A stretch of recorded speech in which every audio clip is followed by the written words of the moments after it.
Fala pessoal, beleza? Aqui quem tá falando é o Farias. Hoje é dia de aprender jogando e a história que eu vou contar hoje é a história de mais uma mitologia, a mitologia celta. E o gameplay que eu vou deixar rolando de fundo é o gameplay do jogo Bloodforge. É um jogo que foi lançado para o arcade do Xbox 360, né? Aquele joguinho que você compra na live. É um joguinho bem interessante e é um joguinho que é baseado na mitologia celta. Então se você tiver a oportunidade de comprar para jogar, compre e jogue, porque é um joguinho bem interessante até. Então vamos deixar o gameplay rolando de fundo enquanto vamos para o que interessa, que é a história da mitologia celta. Lembrando que eu vou falar também sobre os deuses que compõem aí a crença mitológica celta e também sobre alguns monstros, alguns seres, né? Então o vídeo talvez até seja um pouco extenso, mas veja até o final porque é muito interessante. Bom pessoal, os celtas, eles não escreviam seus mitos. Uma coisa muito interessante. Eles não escreviam porque eles acreditavam que se eles escrevessem os seus mitos, eles iam aprisionar os seus espíritos. Então eles faziam o quê? Contavam com as outras formas de estudo da sua mitologia, né, que eles aderiram para si mesmos, e falavam uns para os outros sobre aquilo que eles acreditavam. Então era uma coisa assim mais oral, né, passada de geração para geração. As lendas elas foram resgatadas aí através dos registros feitos por monges copistas irlandeses que passaram aí as principais histórias celtas para o papel em alguns manuscritos, né? Os mitos eles estão vivos até hoje através das tradições populares orais das terras celtas, principalmente da Irlanda, né? Do país de Gales e da Escócia. E na Irlanda surgiu aí o registro mais antigo de mitologia celta, que é o Book of the Duncan, né, que contém aí as sagas do herói Cuchulainn, que é escrito pelo monge Mael Muri, que foi morto pelos vikings, né, em sua catedral. Isso, segundo relatos, aconteceu em 1106. E esse título se deve a um manuscrito do século VII, né, onde ele foi escrito pelo Sir Ciarin sobre a pele de sua vaca de estimação. Bom, o legado celta da Irlanda ele é muito forte e é a mais direta fonte para os estudos, pois os romanos eles jamais invadiram esse país, como todos sabem, e os preciosos manuscritos da mitologia irlandesa nos eclodiram muito sobre a espiritualidade e sociedade celta. Alguns textos-chave são o Livro das Invasões da Irlanda, o Roubo do Gado de Cawlin, a Cartilha do Sábio, a Batalha de Multirá, entre outros. Inclusive tem livros sobre esse assunto. Então dá uma pesquisada aí. Galera, eu compro muita coisa pelo eBay, né? eBay é uma fonte aí onde você consegue achar muita coisa. Infelizmente a gente não tem muita coisa traduzida, né? Tem mais em inglês, mas alguma coisa você até consegue achar. Na mitologia britânica, nós temos aí o Mabinogion, que é uma coleção de 11 contos galeses que foram conservados nos manuscritos, que a gente tem aí o White Book of Hydrech e o Red Book of Hergest, que é do século VIII e do século IX. Mabinogion, que é o título dado por Lady Charlotte Guest, que foi em 1849 escrito, que muitos dizem ter sido uma confusão aí entre um nome original e o que ela achou ser o plural de uma palavra que significava conto de infância, isto que foi uma lenda da concepção do nascimento, da iniciação de algum herói celta. Além disso, apenas os 4 primeiros contos são relatos desse tipo e pertenciam a um Mabinogi original. Os outros 7 contos foram incluídos depois e não são relacionados a esse tema desse livro aí de Lady Charlotte Guest. Bom, sobre os contos populares, esses são infelizmente fadados a morrer junto com a tradição popular oral, que vai sendo aí substituída por mais e mais pelo advento da televisão e a sua cultura global. Lembrando que, claro, né, uma coisa que é passada de geração para geração nunca é uma coisa aí raiz, né? É sempre, sabe aquela historinha? Eu sei quem ouve um conto aumenta mais um ponto. Assim foi a mitologia, né? As mitologias, né? Mas principalmente a celta, que não era uma coisa que era escrita, né? Por causa dessa crença deles de acreditar que se escrevesse ia ter uma maldição e etc. Inclusive essas lendas nas zonas rurais celtas também morreram. Algumas dessas histórias são claramente uma preservação aí dos mitos e lendas da antiga classe governante celta, que conta aí com os eruditos que preservaram muitas delas ao registrarem tudo o que eles ouviam de contadores de histórias e trovadores, bardos, entre outros, né? E a natureza da mitologia celta ela remete ao papel dos bardos, que eram os sacerdotes e professores responsáveis pela conservação e perpetuação aí da história do seu povo. Assim, através de sua mitologia, temos acesso aí às preocupações e costumes de sua sociedade. E pelas lendas e mitos celtas também, a gente pode afirmar que era um povo com paixão pela beleza, visto que são fartas aí as suas descrições das vestes e adornos dos heróis, heroínas e deusas, guerreiros com vestes coloridas e cabelos bem despojados. A gente tem heroínas aí com cabelos ricamente trançados e usando muitas joias. Isso é muito comum aí na literatura, né, celta. Ele era um povo também aficionado aí pelos mistérios da natureza, né? As magias e jornadas misteriosas que aconteciam sempre durante as caçadas nas florestas ou através de viagem pelos mares. A gente também, na mitologia, tem coisas como animais falantes, algumas coisas que também remetem ao xamanismo, entre outras crenças, né? Os mitos eles também são tidos aí como um tipo de explicação para os mistérios da religiosidade, né? E no caso dos celtas, a gente vê que as lendas elas celebram aí a imortalidade, né?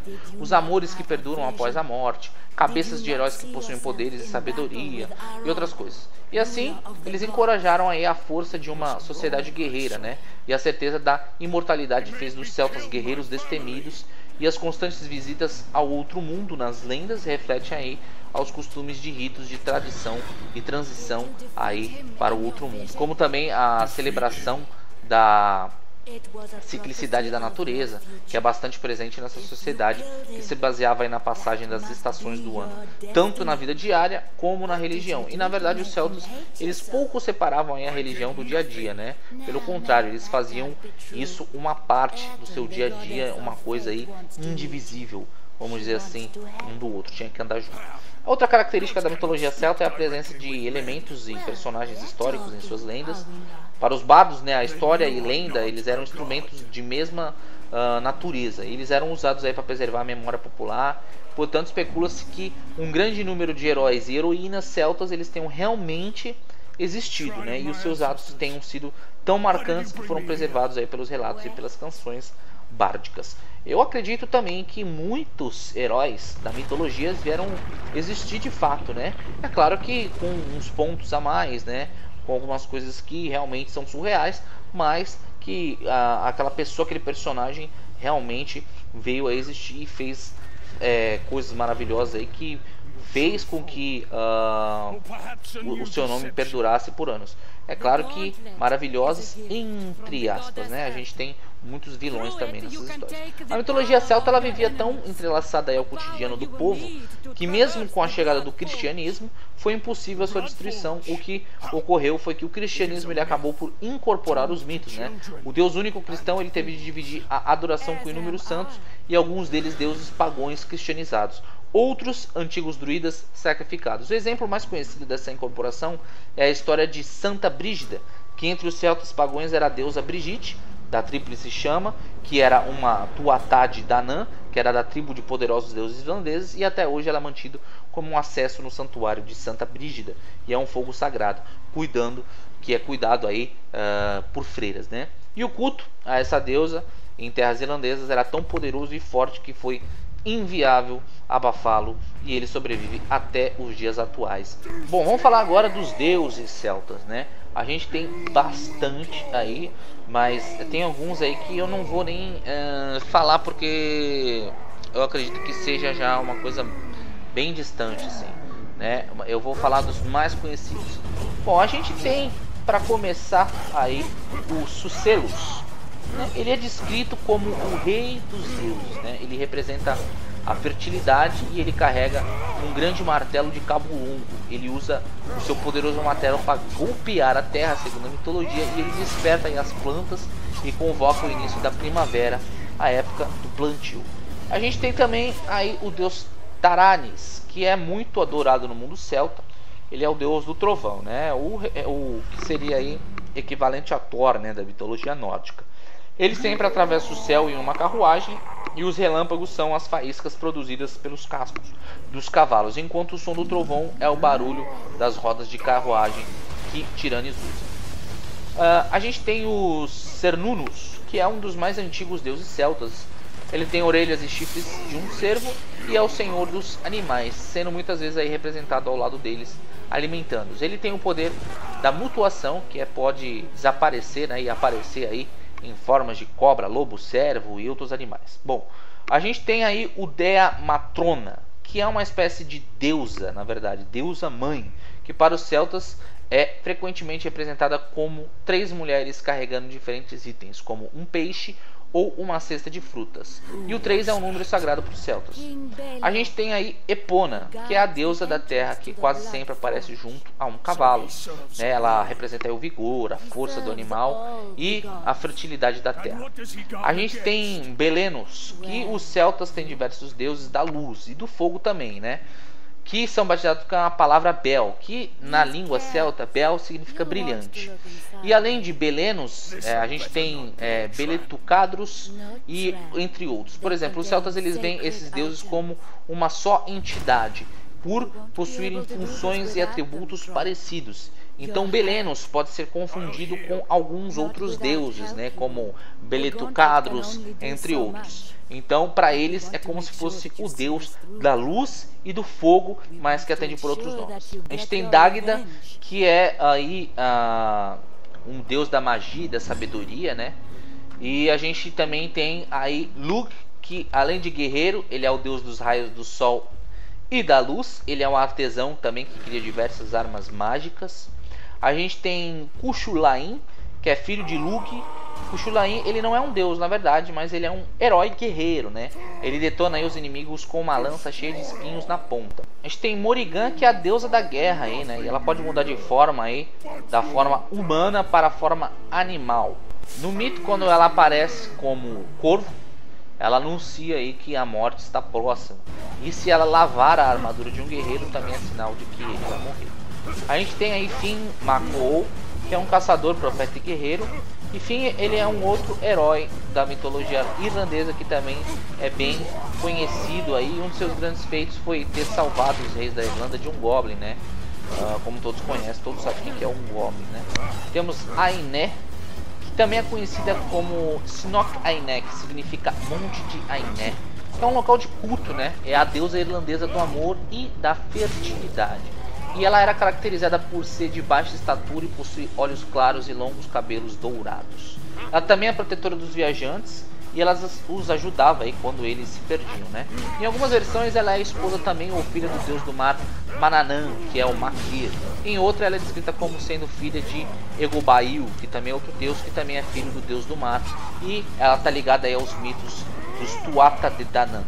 A gente tem a Hermed, que é a deusa da mitologia irlandesa, filha de Dian Seth, que em seus mitos aí giram em torno aí dos ciclos dos Tuatha De Danann, que possuem os poderes de cura e com eles ajudou aí os feridos da batalha de Mag Tuired, que foi uma batalha que aconteceu na mitologia celta. E segundo os mitos, as ervas de curas mais existem porque ela nasceu das lágrimas da deusa Airmed. Temos Badeb, que é conhecida aí como a deusa da profecia, né? Celta. A gente tem Balor, que é um rei da raça de gigantes. Ele é conhecido por ter olhos gigantes, um em frente da cabeça e outro por trás.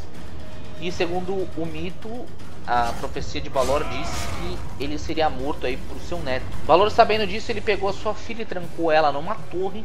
Então Cian, que era um dos Tuatas, que foi ajudado por Virog, ele conseguiu entrar na torre e engravidou a menina. Ela deu à luz a trigêmeos e um dos filhos, que era chamado de Lug, né? Ele pegou e decapitou o seu pai aí. Muitos dizem que a cabeça dele, ao cair no chão aí, foi atingido pelo raio o olho dele e deu origem aí ao conhecido Lago do Olho, que está localizado em Sligo, na atual Irlanda. A gente tem Banda, que é a deusa padroeira da Irlanda, ela é filha de Hernans, é um dos Tuatas de Danann, e segundo uma das versões dos mitos irlandeses, ela foi encontrada em Siatrum Celtim. Banda foi a primeira pessoa a pisar na Irlanda antes do dilúvio, segundo o mito. Nós temos Bilé, que segundo a mitologia irlandesa é o deus supremo, pai dos outros deuses e dos homens, esposo de Dana e pai de Dágda. Ele é um dos líderes dos Tuatha de Danann e ele é também conhecido como o deus do outro mundo.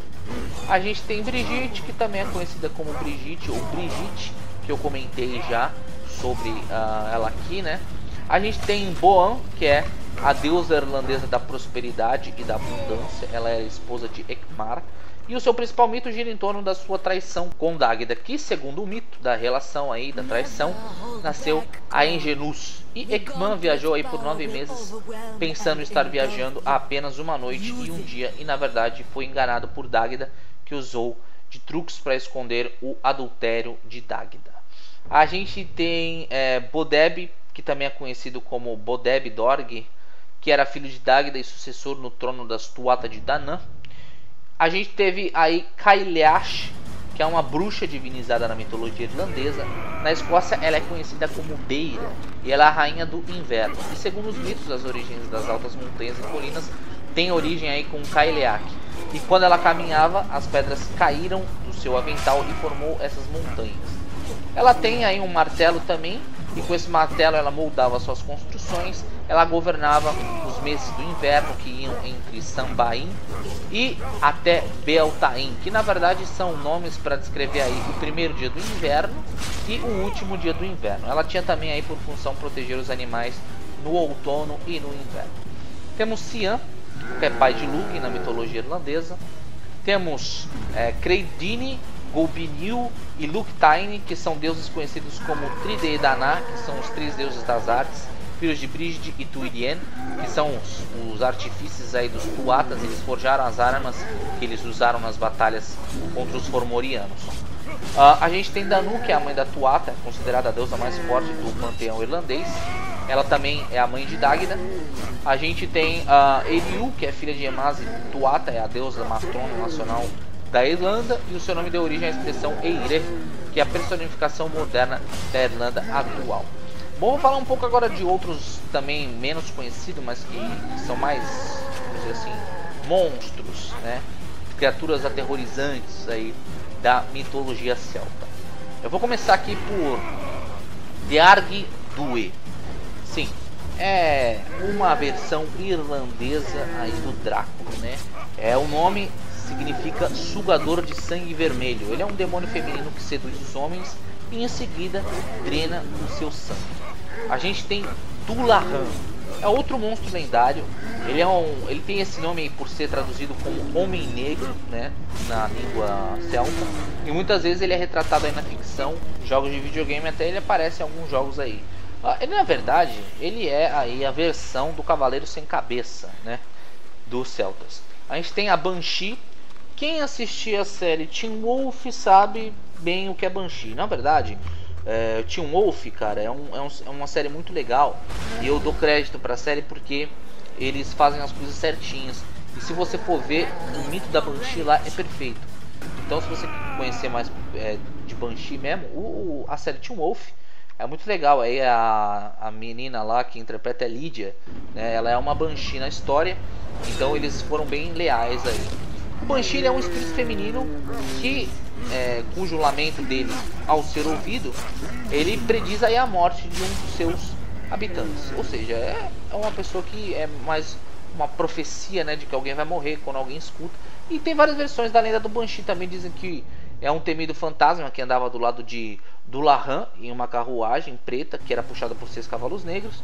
E o par é dito chicotear os cavalos com uma coluna espinhal humana. Entretanto, a maioria das lendas nos fazem acreditar que os Banshees sozinhos já eram aterrorizantes o suficiente. Imagina com uma carruagem e uma espinha de um ser humano na mão. Meu Deus, que loucura. A gente tem aí também Sluag. Sluag, embora eles não sejam demônios, eles são criaturas assustadoras que caçam almas. E de acordo com os folclores irlandeses, Sluag eles são pecadores mortos que voltam como espíritos maliciosos.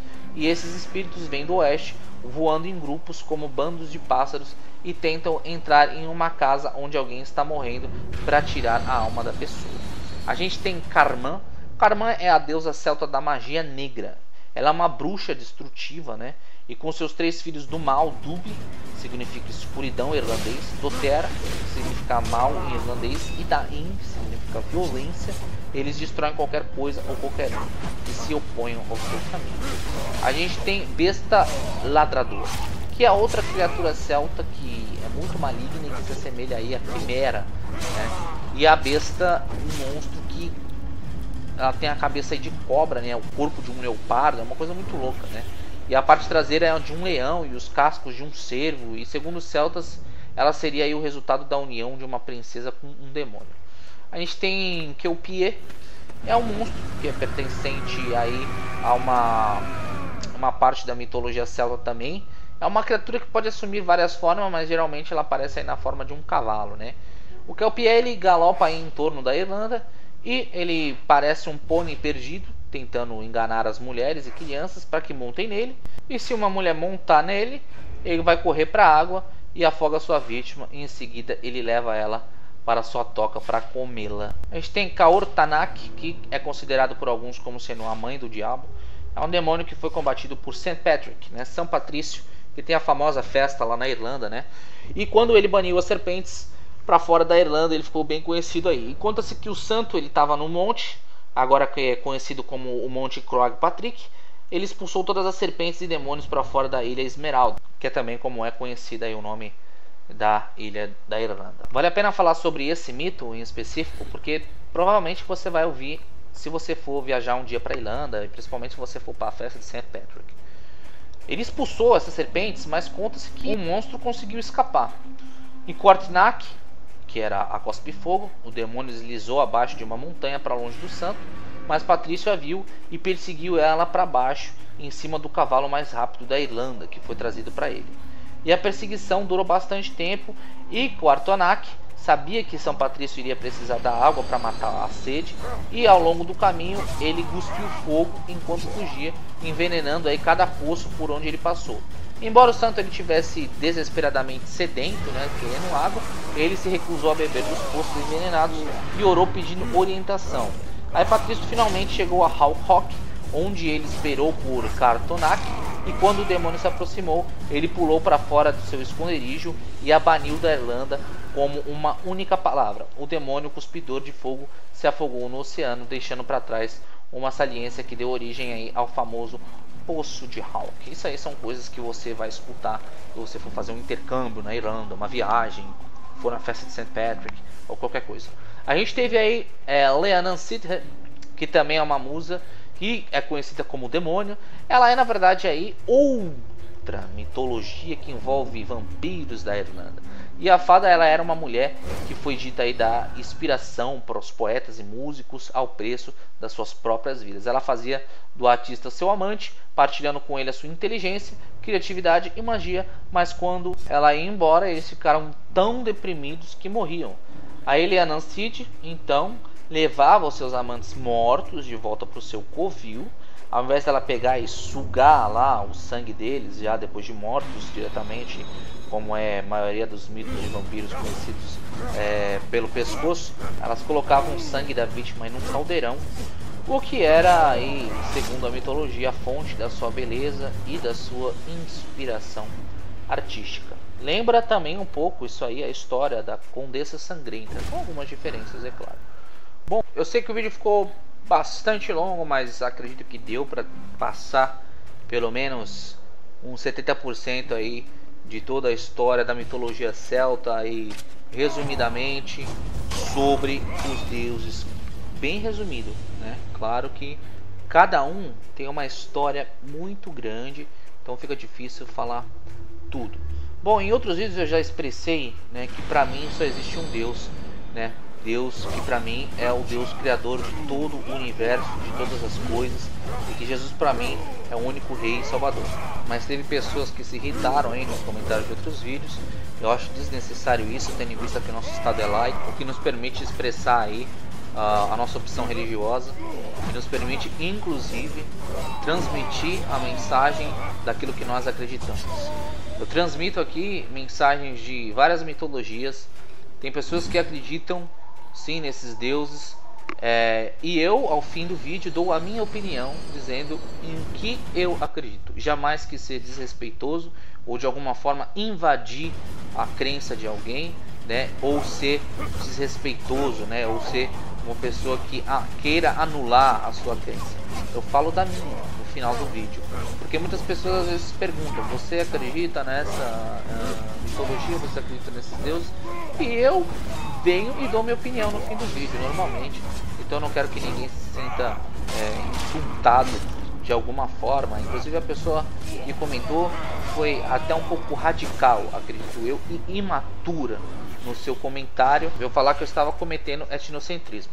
Primeiramente, eu nunca considerei meu grupo étnico, ou a minha nação, ou a minha nacionalidade, ou qualquer coisa que eu acredite mais importante do que os demais. Senão, eu não traria vídeos aqui sobre mitologia.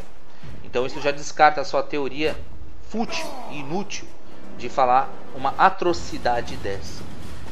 E segundo, que eu jamais disse que meu Deus era mais importante ou que meu Deus era melhor do que qualquer outro. Eu expressei a minha opinião sobre aquilo que eu acredito e não anulo e não deixo de trazer outras crenças, outras mitologias, outros folclores aqui no canal. Se fosse assim, eu imporia somente aquilo que eu acredito e não falaria de mais nada. Anularia totalmente e me fecharia para as outras culturas, me fecharia para as outras crenças, não falaria delas. Eu venho e trago. O fato de eu dizer, para mim existe só um Deus, se você não percebeu, tem ali para mim. Se para você não é, beleza, cara. Segue sua vida, acredita no que você quiser, né? E é isso, pessoal. Espero que vocês tenham gostado. Desculpa pelo desabafo. É que infelizmente, cara, eu não gosto de pessoas que tentam vir tirar sua paz por nada, entendeu? Sendo que esse trabalho que eu tô fazendo aqui é um trabalho que realmente é muito trabalhoso. Dedico algumas horas do meu dia quando eu venho fazer esses vídeos para vocês. Eu não preciso do YouTube porque eu não ganho nada com o YouTube. Então eu faço por amor e faço para ajudar algumas pessoas que gostam de história, assim como eu, né? Eu tenho minha vida, tenho meus alunos físicos, né, e pessoas que eu recebo para dar aula, né? E aqui no YouTube eu venho e faço realmente de amor, de coração. E a todos vocês eu queria agradecer que tem me ajudado aí, dando uma curtida. A todos vocês que têm aí colaborado de alguma forma, compartilhando os vídeos, para que o conhecimento chegue às pessoas em forma de entretenimento. Muito obrigado a todos vocês. Um forte abraço. Que Deus os abençoe. Fiquem com Deus. Fui.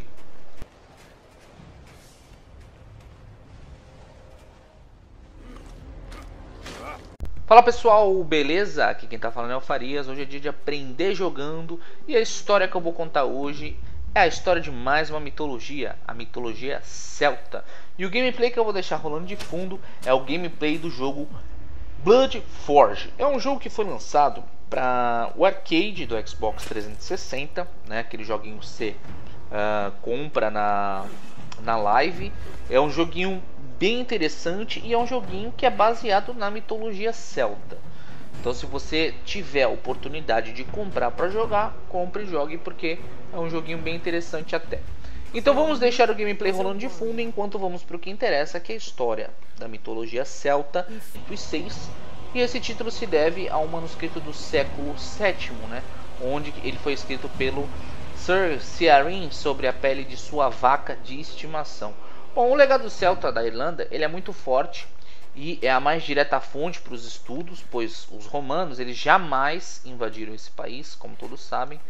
E os preciosos manuscritos da mitologia irlandesa nos eclodiram muito sobre a espiritualidade e sociedade celta. Alguns textos-chave são o Livro das Invasões da Irlanda, o Roubo do Gado de Cawlin, a Cartilha do Sábio, a Batalha de Multirá, entre outros. Inclusive tem livros sobre esse assunto, e mais oral, né, passada de geração para geração. As lendas elas foram resgatadas aí através dos registros feitos por monges copistas irlandeses que passaram aí as principais histórias celtas para o papel em alguns manuscritos, né? Os mitos eles estão vivos até hoje através das tradições populares orais das terras celtas, principalmente da Irlanda, né? Do país de Gales e da Escócia. E na Irlanda surgiu aí o registro mais antigo de mitologia celta, que é o Book of the Duncan, né? Que contém aí as sagas do herói Cuchulainn, que é escrito pelo monge Mael Muri, que foi morto pelos vikings, né, em sua catedral. Isso, segundo relatos, aconteceu em 1100. Então, dá uma pesquisada aí, galera. Eu compro muita coisa pelo eBay, né? O eBay é uma fonte aí onde você consegue achar muita coisa. Infelizmente, a gente não tem muita coisa traduzida, né? Tem mais em inglês, mas alguma coisa você até consegue achar. Na mitologia britânica, nós temos aí o Mabinogion, que é uma coleção de 11 contos galeses que foram conservados nos manuscritos, que a gente tem aí o White Book of Hydrech e o Red Book of Hergest, que é do século VIII e do século IX. Mabinogion, que é o título. Lembrando que eu vou falar também sobre os deuses que compõem aí a crença mitológica celta e também sobre alguns monstros, alguns seres, né? Então o vídeo talvez até seja um pouco extenso, mas veja até o final porque é muito interessante.